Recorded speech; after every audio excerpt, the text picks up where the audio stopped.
Levítico capítulo de número 7. Minha abordagem dessa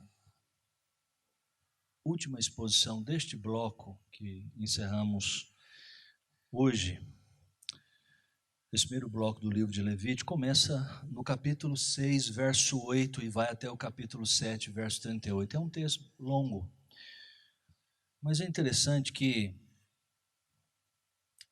vez ou outra neste livro, Moisés faz um resumo.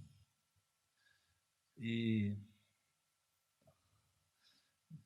eu acho interessante porque meu sogro é um homem assim muito prático, né? A gente tem uma boa relação, é uma relação muito interessante. Eu me lembro, ele tem umas máximas assim, umas tiradas, né? Muito interessantes.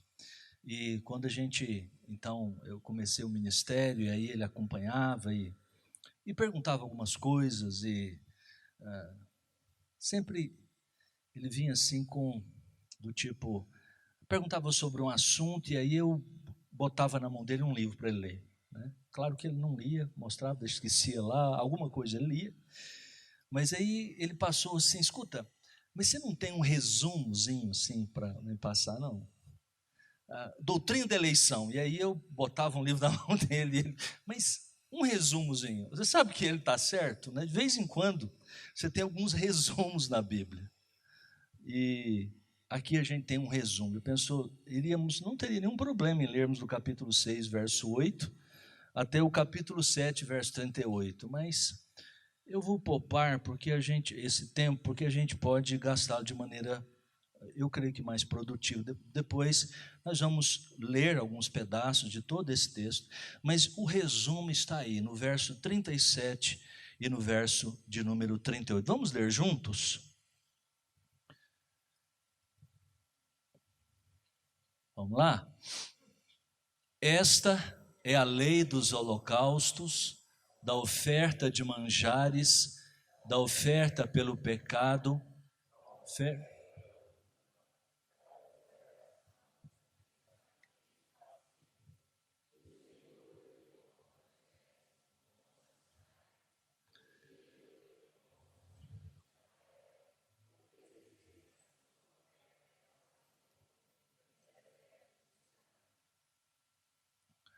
Terminaram? Amém. Muito obrigado. Nós vamos orar nesse momento. Feche seus olhos. Pai Celestial, agora lemos a Tua palavra. Vamos meditar nela, vamos ouvi-la. Permita, ó Deus, que tudo que cause dispersão, desatenção, seja agora, ó Deus, tirado de nós. Nossa mente, nosso coração esteja voltado para a Sua palavra. Nós possamos ter um coração agora voltado para Ti, uma mente, ó Deus, movida por Sua palavra, e que o Senhor possa tomar essa palavra e falar as nossas vidas, em nome de Jesus, amém. Amém.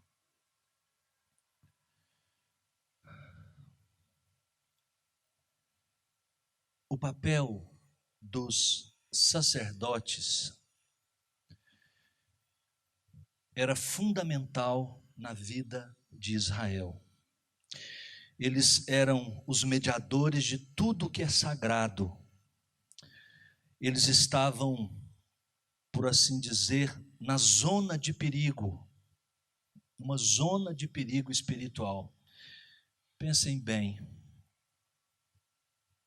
de um lado está o Deus totalmente santo, que não admite pecado na sua presença.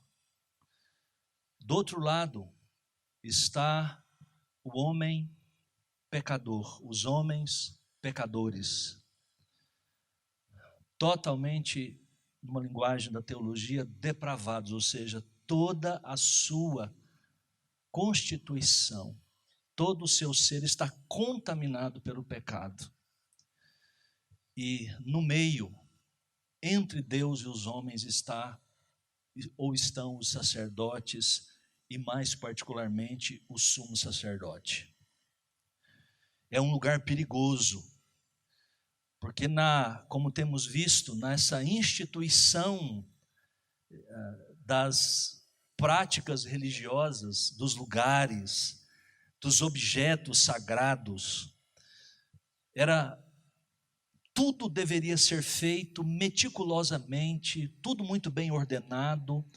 Nós temos um verso que se repete quando o tabernáculo foi construído, todos os instrumentos dizendo a Moisés, Deus falando a Moisés, vê que faças todas as coisas conforme está registrado.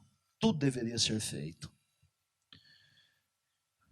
O Deus de Israel não deveria ser adorado de maneira desleixada, com rituais sendo improvisados no último minuto, como a gente muitas vezes faz, de acordo com a imaginação do sacerdote ou do povo, de forma alguma.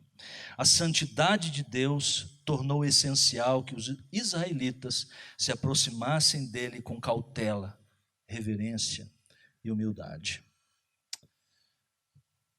Veja, em vários aspectos, essas duas passagens que nós falamos quando começamos essa exposição, que capítulo 1 até o capítulo 7, final do capítulo 7 de Levítico, tem duas partes principais, capítulo 1, capítulo 5 e capítulo 6 e 7. Do capítulo 1 até o capítulo 5 há um enfoque. No capítulo 6 e 7, que é o que nós estamos considerando hoje, tem um outro enfoque. Embora praticamente as mesmas práticas culticas, os mesmos sacrifícios, eles são colocados. Só que um numa perspectiva, o outro numa outra perspectiva. O grande objetivo, na verdade, do capítulo 1, capítulo 5, é exatamente instruir a todo o povo de Israel. Se você quisesse se aproximar de Deus, quisesse, naquela época, prestar um culto a Deus, um sacrifício, então, o capítulo 1 e o capítulo 5 deveriam ser observados por você. Você deveria olhar. Agora, o capítulo 6 e o capítulo 7, que é o texto que nós lemos, apenas uma conclusão e um resumo, tem a ver com o sumo sacerdote ou os sacerdotes. Eram instruções acerca de como, na verdade, todas aquelas coisas deveriam ser feitas, que no capítulo 1 e o capítulo 5 foram ensinadas para o crente lá do Antigo Testamento. Agora, os sacerdotes deveriam se espelhar, deveriam entender e deveriam celebrar, oficiar todos os sacrifícios exatamente daquela maneira. Uma comparação de Levítico 1 a 5 com o capítulo 6 a 7 revela diferenças de ênfase e disposição que podem fornecer uma pista para o seu relacionamento mútuo e propósito específico. Levítico 1, verso 2 e 4, verso 2, dizem assim: digam aos israelitas. E já no capítulo 7, lá na altura do verso 25, é dito assim: ordena aos filhos de Arão. Ordena aos filhos de Arão. Ou seja, a gente percebe claramente que o interesse, na verdade, agora é ensinar os sacerdotes acerca de como eles deveriam, de fato, oficiar para os crentes. A passagem que a gente tem diante de nós, como eu disse, do verso 8 do capítulo 6, até chegarmos no finalzinho do texto, e no texto que nós lemos, tem uma estrutura muito interessante. Ela é dividida em 9 partes, 9 pedaços, 9 parágrafos. E aí tem as referências de todas essas passagens, os blocos, cada um tendo especificamente alguma coisa que deveria ser feita pelos sacerdotes. Cada um deles nessas 3 grandes partes, onde existem 3 partes em cada uma delas, ou seja, são 9 parágrafos, há sempre uma expressão do tipo: o Senhor disse a Moisés, e ordene aos filhos de Arão, Arão e seus filhos, ou então ordene também aos filhos de Israel, porque algumas dessas manifestações culticas deveriam ser também, ter uma participação ativa com os filhos de Israel. A sessão então termina com um breve resumo, como nós lemos. Agora, entrando propriamente nesse texto, nós vamos descobrir aqui certas instruções acerca de como estes homens que estavam bem nesta zona muito perigosa, entre Deus e nós, entre Deus e os homens, e como eles deveriam de fato manusear todas aquelas coisas, e como essas coisas têm implicações para as nossas vidas. Essa passagem tem muito a nos ensinar sobre um viver santo e profundo de dedicação a Deus. Quais são as instruções para os sacerdotes mediarem a relação entre um Deus santo e um povo pecador? Em primeiro lugar, a primeira função deles, segundo o texto que está aí, você pode correr na sua Bíblia, dar uma olhada, voltar aí lá no capítulo 6, verso 8 até o verso 13, era uma função, e era a primeira função, segundo está escrito aqui, que Deus estava ordenando aos sacerdotes. Eles deveriam manter o fogo santo do altar aceso. Você pode perguntar assim, grande coisa, né? Manter o fogo santo do altar aceso, vivo. Mas o que isso significa? Então, veja que o primeiro dever do sacerdote dizia respeito ao holocausto, segundo está aí no verso 8 e verso 9, que era oferecido diariamente, tanto de manhã como de tardezinha. Era a simples tarefa de manter vivo o fogo do altar do holocausto. Essa era a instrução. Nunca deveria ali no altar ficar sem fogo. Isso é muito significativo.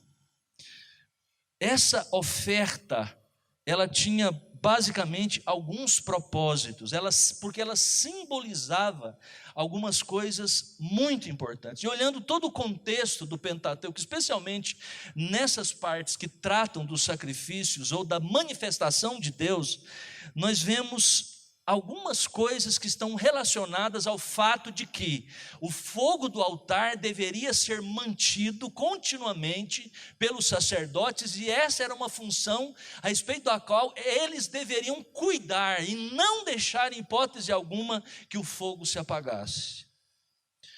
Por quê? Porque em primeiro lugar, isso num comentário de Calvino muito interessante, ele diz que o fogo aceso continuamente representava a própria presença eterna de Deus no meio do seu povo. O Deus que se revelou a Moisés no fogo da sarça ardente, a Israel no fogo do Monte Sinai, onde a sua voz brilhou em chamas de fogo, diz o texto, e que também guiaram o seu povo numa coluna de fogo no deserto. O fogo, então, era um símbolo apropriado para a santidade ativa de Deus. O fogo aceso no altar era símbolo da presença de Deus. Por isso, os sacerdotes não deveriam deixar em momento algum que o fogo do altar fosse apagado em momento algum. Em segundo lugar, o fogo perpétuo no altar também expressava a devoção do povo israelita a Deus, ou seja, aquele fogo aceso de uma certa maneira deveria lembrar ao povo de Deus no passado que eles não deveriam deixar que nada, absolutamente nada, interrompesse a relação deles com Deus. Era uma lembrança para eles. E em terceiro lugar, o fogo perpétuo servia como um lembrete da necessidade constante de expiação pelo pecado. E talvez esse fosse um dos significados mais importantes. Ter fogo no altar e nos dias, durante o dia, os sacrifícios, ininterruptamente, especialmente o fogo, era uma lembrança de que aquele povo estava ali, não por causa dos seus próprios méritos, não porque era um povo obediente, mas porque o sangue expiatório estava ali constantemente sendo apresentado.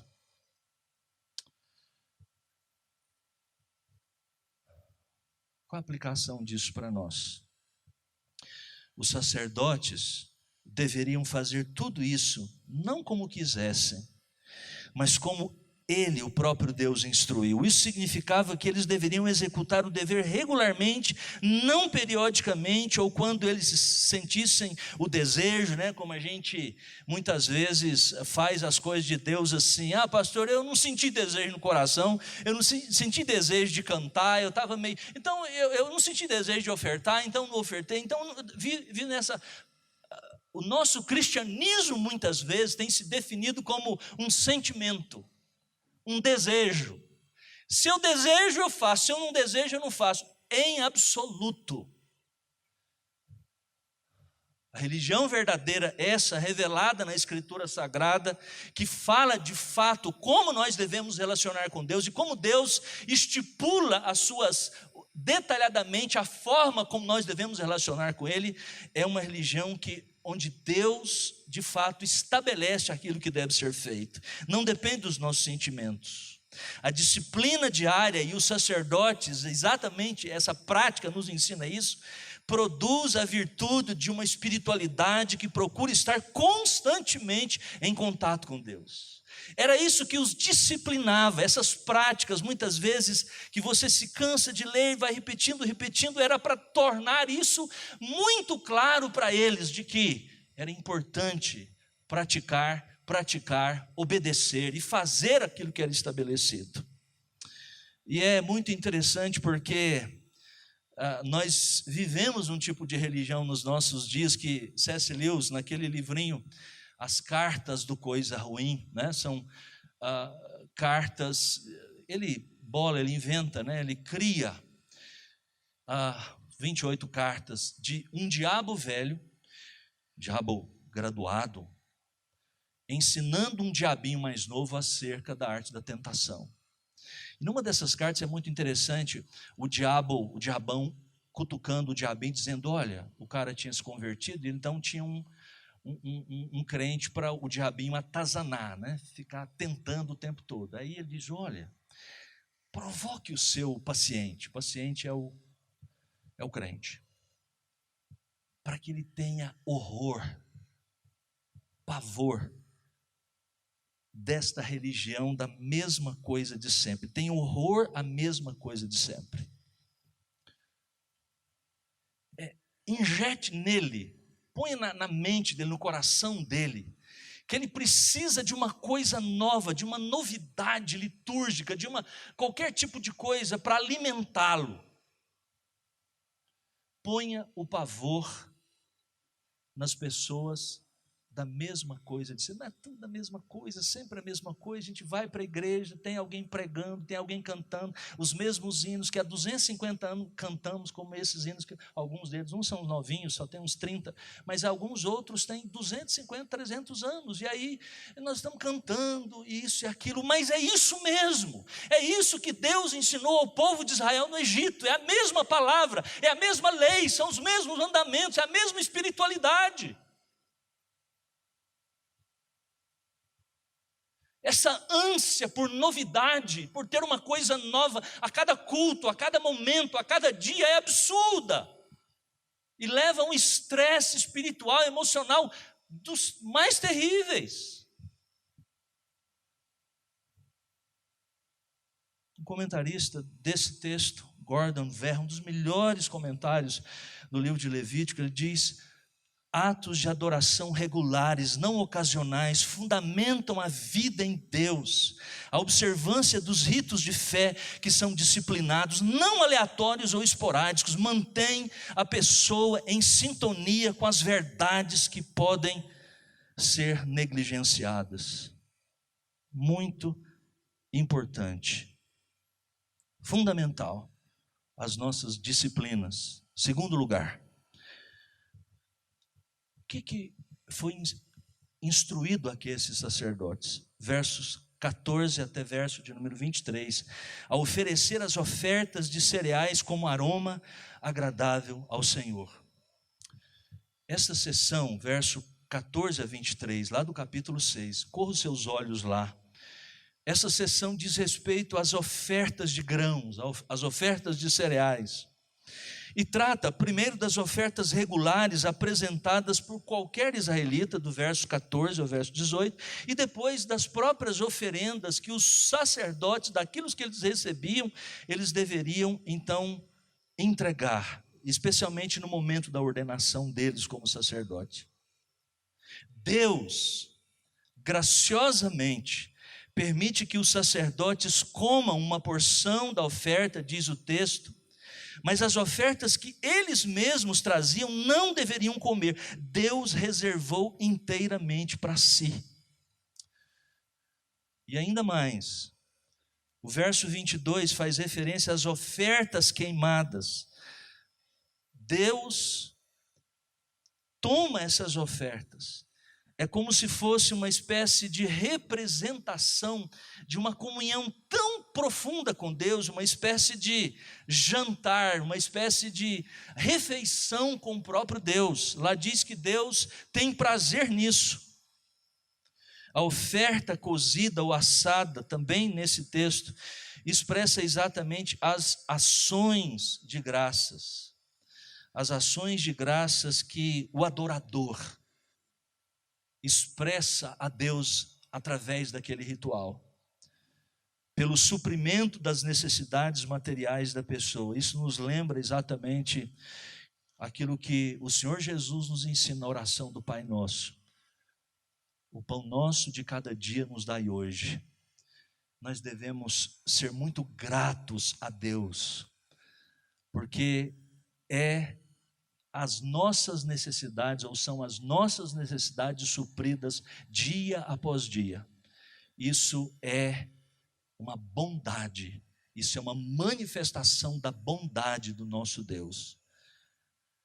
E é muito interessante que, quando esse povo expressava de fato a sua gratidão a Deus, não era simplesmente assim, antes do almoço, uma oração assim, bem rápida, obrigado Jesus por este alimento, as mãos preparadas e assim por diante, né? Mas veja que eles preparavam todo um sacrifício. Deus colocou isso para eles, Deus exigiu isso deles, Deus colocou isso diante deles. E cada vez que essas ofertas ou esses sacrifícios eram feitos, isso significava que aquele crente estava dizendo, participando de todo aquele ritual. Esse não era um cerimonial obrigatório. A oferta de cereais era uma oferta voluntária. E quando um crente, lá no Antigo Testamento, se submetia a participar de toda aquela cerimônia, saía da sua casa, ia para o templo, levava tudo, esperava ali o sacerdote fazer tudo conforme a lei, ele estava expressando a Deus a sua gratidão por todas as bênçãos que ele tinha derramado sobre eles, pelo alimento, pelo sustento na vida, pelos filhos, pela casa, por todas as bênçãos eternas, espirituais, ou mesmo as temporais que ele experimentava nessa vida. Nós somos, muitas vezes, tão ligeiros nas coisas de Deus, tão rápidos. Nós perdemos, não está muito no nosso vocabulário, nossa prática de espiritualidade, no nosso tempo, gastar tempo louvando a Deus, sendo gratos a Deus por tudo aquilo que Deus nos tem dado. Somos rápidos demais. Terceiro, eles também são ensinados a manusear o sangue das ofertas para purificação e reparação. Veja aí, volte lá na sua Bíblia, capítulo 6, verso 24, até o capítulo 7, verso 10. Aqui estão os procedimentos acerca de como os sacerdotes deveriam proceder em relação ao sacrifício pelo pecado e pela culpa. São os sacrifícios para a purificação do pecado, da culpa, e eles deveriam, segundo o texto, serem tratados juntos. Essas instruções pela oferta, pelo pecado, pela culpa, descrevem detalhes, é impressionante, de como tudo deveria ser feito e da maneira como deveria ser feito, eles deveriam de fato fazer, porque senão não seria aceito. Há coisas que deveriam ser feitas com a gordura, o sangue do animal, tudo deveria ser queimado de um jeito, mas muito importante era no abate do animal. O sangue da vítima deveria ser drenado e recolhido no recipiente para a remoção correta. O sangue tanto poderia ser derramado na base do altar ou também aspergido nas laterais do altar. Isso era sagrado. Isso é que é impressionante. E essa sacralidade do sangue sacrificial é muito, muito importante, é muito proeminente no Antigo Testamento, mas também é interessante que no próprio Novo Testamento, o apóstolo Pedro, ao refletir sobre essas passagens e também na morte de Cristo, ele diz assim: sabendo que não foi mediante coisas corruptíveis como prata ou ouro que fostes resgatados do vosso fútil procedimento que vossos pais vos legaram, mas pelo precioso sangue, como de cordeiro sem defeito e sem mácula, o sangue de Cristo. Por quê, irmãos? Porque a nossa salvação foi obtida mediante o sangue oferecido exclusivamente do nosso Senhor e Salvador Jesus Cristo. Todo aquele sangue, por isso esse cuidado impressionante de Deus, a santidade, a sacralidade do sangue. O sangue era a vida, ao ponto de que quem derramasse o sangue de alguém deveria pagar com o próprio sangue, por causa da santidade da vida. Porque no sangue estava a vida, o sangue era a própria vida, porque isso estava nos remetendo a algo posterior, a alguém que derramaria o sangue, alguém, o próprio Filho de Deus, a segunda pessoa da Trindade, que entregou a sua vida. O sangue não tinha nem nada de especial, nada de mágico, nada de fundamental nele, mas porque o sangue representa a vida, era a vida que foi entregue. Uma das mais sérias advertências nas Escrituras é a reprovação daqueles que ouviram o Evangelho, mas rejeitaram o sangue. O sangue da nova aliança. O sangue de Jesus derramado por nós nunca deve ser desprezado. Hebreus capítulo 10, verso 26 ao verso 31, nós temos essa passagem. Em quarto lugar, irmãos, lidar com as ofertas de comunhão com Deus também era uma função do sumo sacerdote ou dos sacerdotes. Capítulo 7, verso 11 a 27. Depois das instruções quanto ao manuseio do sangue santo nas ofertas, pela culpa, pelo pecado, o texto se volta para as ofertas pacíficas. A ordem das 3 ofertas transmitia exatamente uma mensagem muito importante: que as ofertas pelo pecado e pela culpa vinham em primeiro, permitindo a expiação e a purificação ritual. Depois que o adorador poderia desfrutar da comunhão com o Senhor, então agora era a comunhão com as outras pessoas, por isso ofertas de paz. Depois de restaurada a comunhão com o próprio Deus, também a comunhão com as outras pessoas. As ofertas pacíficas expressavam a comunhão entre o adorador e Deus. Essa talvez seja a mais interessante, a mais feliz de todos os sacrifícios de Israel. o mais feliz de todo o sacrifício de Israel, pois levava ao desfrute de uma festa comemorativa. Mesmo assim, os sacerdotes sabiam que deveriam ter muito cuidado. Não era porque havia nela a participação de mais pessoas que tudo deveria ser levado, né, de qualquer maneira. É exatamente pela presença de outras pessoas, dos crentes que poderiam participar ativamente, é que muito cuidado deveria ser tomado pelos sacerdotes.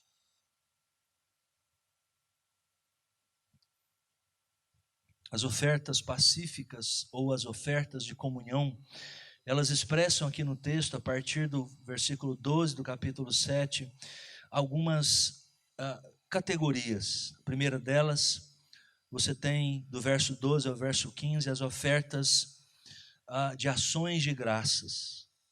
Depois, do verso 16 ao verso 18, mais duas ofertas, as ofertas de voto, as ofertas voluntárias. A primeira dizia respeito àquilo que já falamos, da gratidão. Deveria haver no coração de cada crente, como deve haver em nós, gratidão por tudo aquilo que Deus tem feito por nós. As ofertas de voto, ofertas voluntárias, tinham a ver exatamente com as orações ou compromissos feitos e estabelecidos com Deus.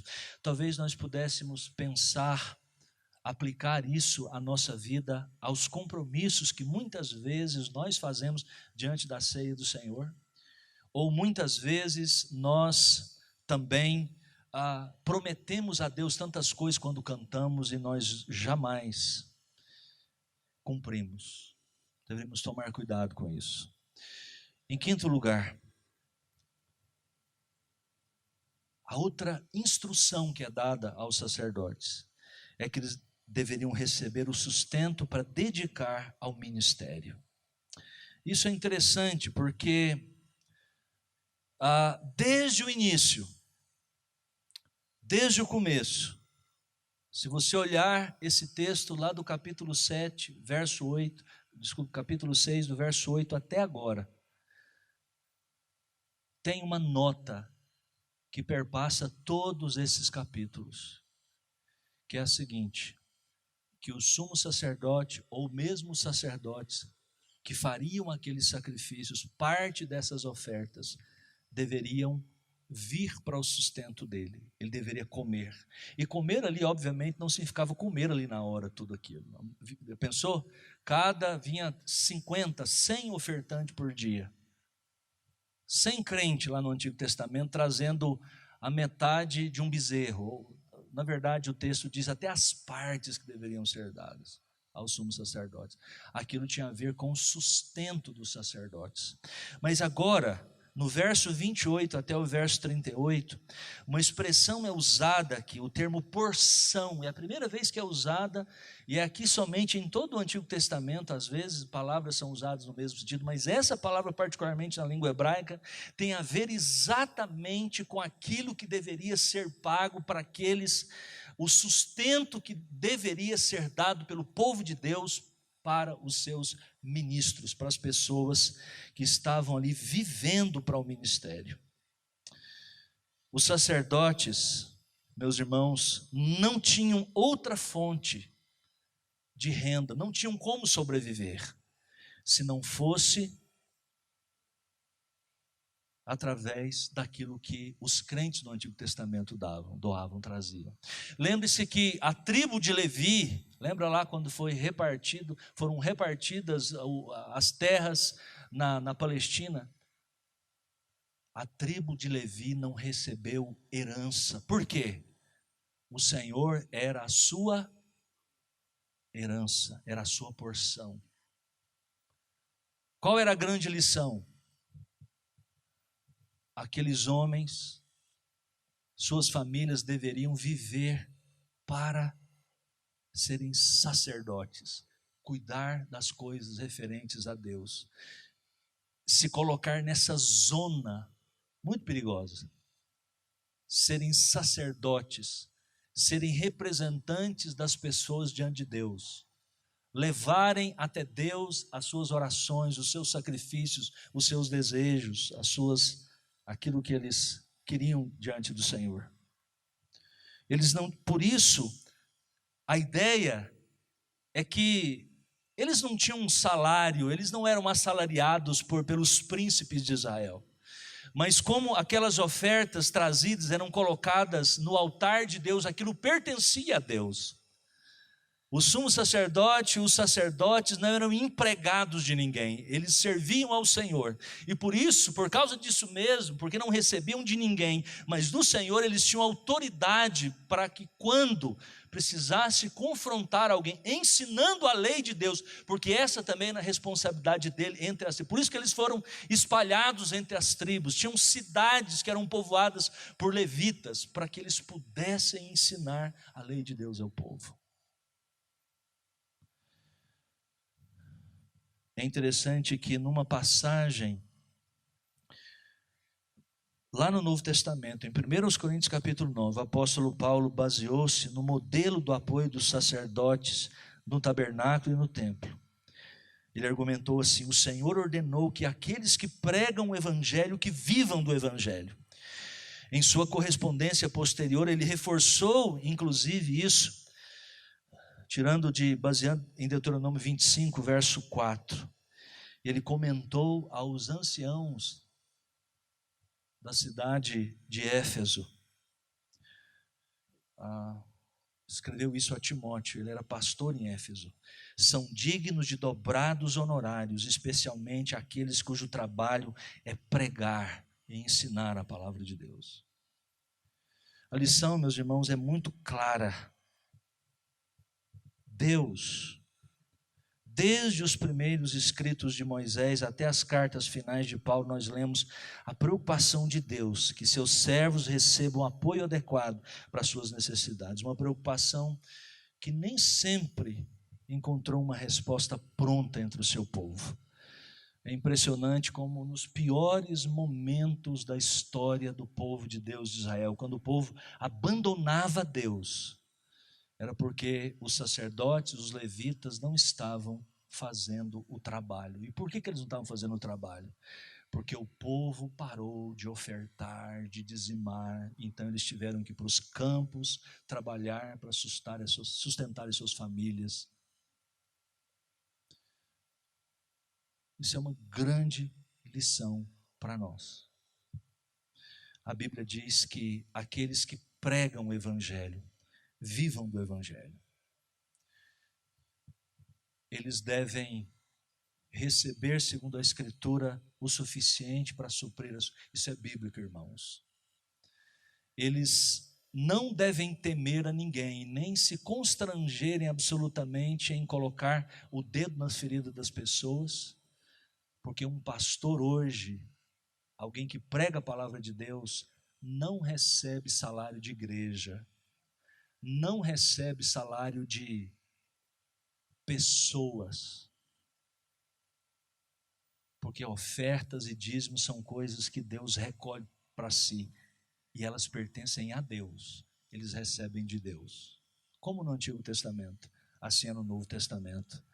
Por isso que não deveriam, eu sei que muitos ficam intimidados muitas vezes, em falar da palavra de Deus, com a autoridade de Deus, sem se importar com o rosto ou com as condições sociais de ninguém.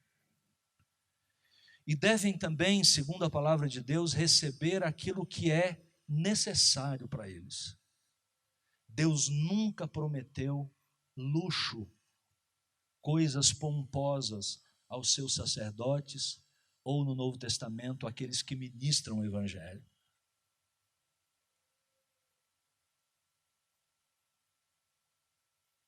São dignos de honra, segundo o texto, lá no Novo Testamento, quando escreve a Timóteo, inclusive de dobrados honorários, inclusive, mas é uma vergonha que existam muitas vezes chamados ministros do evangelho que andem por aí com carros absolutamente luxuosíssimos, morando em palacetes, ganhando fortunas exorbitantes. É verdade que pastores, pregadores do evangelho nos nossos dias nunca fizeram voto de pobreza. Isso é coisa lá do medievalismo. Eles são dignos de honorários. Não há nada mais digno do que isso, segundo o apóstolo Paulo nos ensina. Também desde o Antigo Testamento até hoje. É por isso que aqui no final é interessante, quando termina todo esse ensino acerca do que deveria ser feito, do que eles deveriam fazer, as instruções que eles recebem, uma das coisas é que eles são dignos de serem sustentados por Deus. Porque aquelas ofertas, elas eram entregues a Deus. E Deus estabeleceu como tudo deveria ser distribuído. Eu quero terminar apontando aqui 2 ou 3 verdades que ainda nós, além dessas aplicações, a gente pode trazer de todo esse texto ao nosso coração. Primeiro é que as responsabilidades daqueles que lideram o culto sob o novo pacto, sob a nova aliança, no Novo Testamento, não são menores do que os do Antigo Testamento, os sacerdotes. Muitas vezes, a desorganização ou o improviso que a gente vê na igreja evangélica são justificadas por expressões do tipo assim: nós vivemos num tempo diferente do antigo, nós não vivemos mais no antigo, vivemos no Novo Testamento, ou nós vivemos na era da graça, não na era da lei, e onde está o Espírito do Senhor, aí a liberdade. Todos textos errados, usados de forma errada, em contextos completamente diferentes. Por exemplo, onde está o Espírito do Senhor, aí a liberdade. Não está falando de liturgia, está falando de improviso. Está falando lá o texto, 2 Coríntios capítulo 3, sobre salvação, sobre o evangelho da graça, a nova aliança. São os cristãos e não os israelitas do antigo pacto que são exortados a serem gratos e assim a adorar a Deus de maneira aceitável, com reverência e santo temor, porque o nosso Deus é fogo consumidor. Irmãos, não é porque todos estes mobiliários, essas maneiras meticulosas de fazer as coisas, porque elas passaram, já não existem mais. Deus, em Cristo Jesus, foram todas cumpridas. Não é por isso que nós devemos viver uma vida, entrar nos nossos cultos, participar dos nossos cultos de uma maneira tão muitas vezes debochada, às vezes tão desorganizada.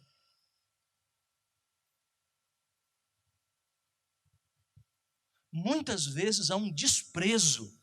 E é por isso que, segundo o apóstolo Paulo, tem tanta gente, tanto crente que está praticamente morto. Eles não têm prazer em Deus. Por isso. Segundo, aqui há uma aplicação maior que deve ser explorada, e esta é a aplicação referente a Cristo Jesus, o nosso supremo sumo sacerdote. Esses 2 capítulos nos ensinam, nos lembram que pessoas pecadoras precisam de um sacerdote para servir como seu mediador com Deus. Sem um sacerdote, nós não podemos nos aproximar de Deus. É por isso que a Bíblia diz que nós temos diante de Deus um sumo sacerdote, não como aqueles que, porque falhavam, precisavam de apresentar um sacrifício pelos seus próprios pecados. Mas nós temos diante de Deus a Jesus, o Filho de Deus, a segunda pessoa da Trindade, que, tendo vivido uma vida impoluta, perfeita neste mundo, apresentou o seu sacrifício a Deus, não num tabernáculo humano, não num templo humano, mas diante de Deus, no templo celestial.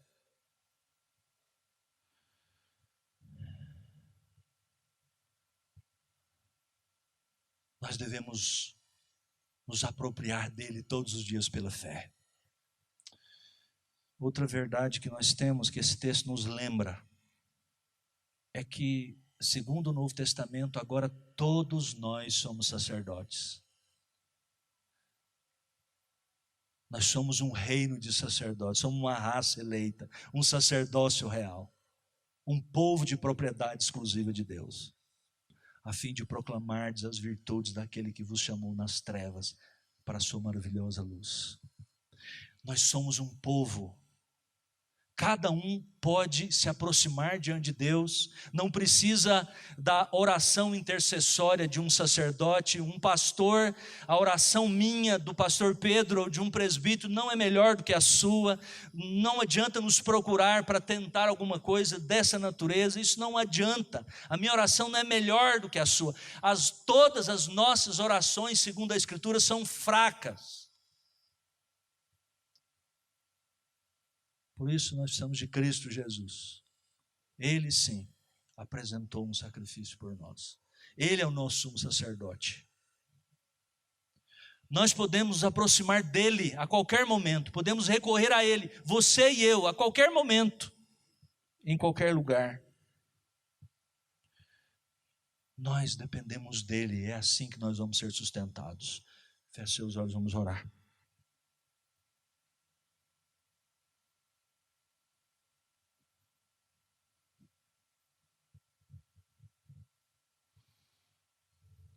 Deus nosso Pai,